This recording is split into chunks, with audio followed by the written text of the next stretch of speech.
Nedie, what influenced you to pursue a career in acting? I was very lucky in primary school here in Cyprus. I had a teacher, Glyn Hughes, the famous artist, who did this drama club at school where he would improvise various myths and stories and biblical stories, and he would take a number of stories and improvise them with us.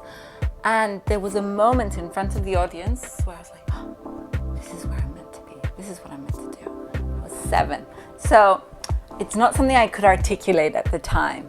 I grew up with parents and grandparents who made a point of taking us to the theater, made a point of making sure we saw certain films. And the friends you have growing up and how we all work together. And then one day when the time comes and you have to figure out what you want to do with the rest of your life, and you find out you don't really have a choice. This is what you're going to do. Who do you consider to be your acting role model, whose career you wanted to emulate, and why? I don't think there was ever a specific conscious thought of I need to emulate them, or I want to be like them, or there was admiration.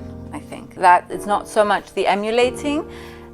For example, I remember the first time I saw the Oscars. First time I saw the Oscars, there was someone on the screen who had common characteristics with me. She was a woman and she was Greek American. And she was something different. And it was Olympia Dukakis, who I was very lucky later in my life to get to know her. And she had a strength and a voice that was strong. And I said, so someone who's Greek American can succeed. Because I was born there, and it was still how I identified at that age. Not anymore, but at that age, yes. I was inspired by, I'd say, her strength, how vocal she was about her opinions, her activism. I've been lucky enough to work with Nedie Antoniades, who is someone I admire greatly. Her ability to create work that has something to say and to create the circumstances and to nurture as well new talent. I'd see Vivian Lee in Gone with the Wind and be like, wow, look at what she does. So it's always been a collection of qualities in various people, and those qualities that I admire that make up, something I aspired to, maybe, yes. Something that plays a very big role in my life is a platform, Sezon Gynekes, a platform that I co-founded with Magdalena Zira and Athina Kassiou, women directors. And our reason for existence was the lack of the female narrative and the female voice in theatrical creation mostly, and then it's evolved. So I can't help but have that in the back of my mind. How is a female character being portrayed? Is it something that I want to be attached to? Does it speak to me and how I think we should be portrayed in film, theater, television, Zmienimo Agapimeni is your latest film based on Mimi Denisi's stage play of the same name. What was it like transitioning from stage to screen for the role of Angelika Baltazzi? Zmienimo Agapimeni is by far to date the most demanding production and the biggest production I've ever been involved in. It's, I think, the biggest production to ever come out of Greece. The cast and crew were all local, so it's a very Greek film. I was in the stage production of Zmienimo Agapimeni in 2014, it was. And the play went on to have a very long life. And then I reprised the role, in film.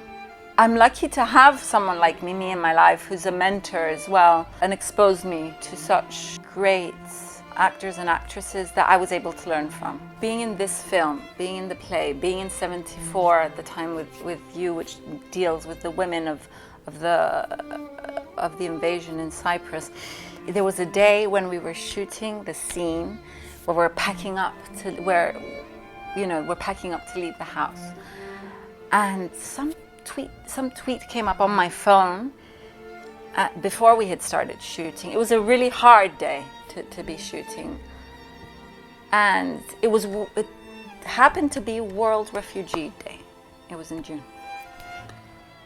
and I turned to Mimi and I said, "It's World Refugee Day today." She started, her eyes, welled up. There's a sense of responsibility that comes, you cannot help but have when sharing the stories of displaced people, whether or not you were I think for us as Cypriots who were displaced people, who have been, whether I don't belong to a family of refugees, but I grew up in a household of them.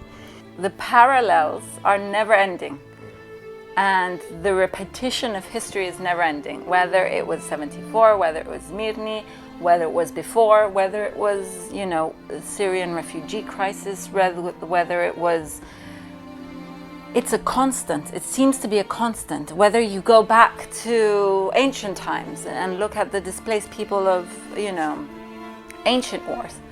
So the story of the Trojan women. There's a never-ending struggle in humanity. So, yeah, I think that the concept of displacement is a high priority responsibility in telling these stories. There's many times that for work I have to be away from them. To have your kids tell you it's okay because I understand that this is important and you need to do this is all the validation I need to, and free, you know, it gives me wings to be able to go off and do my thing. And when I know that they are behind me, they've got my back.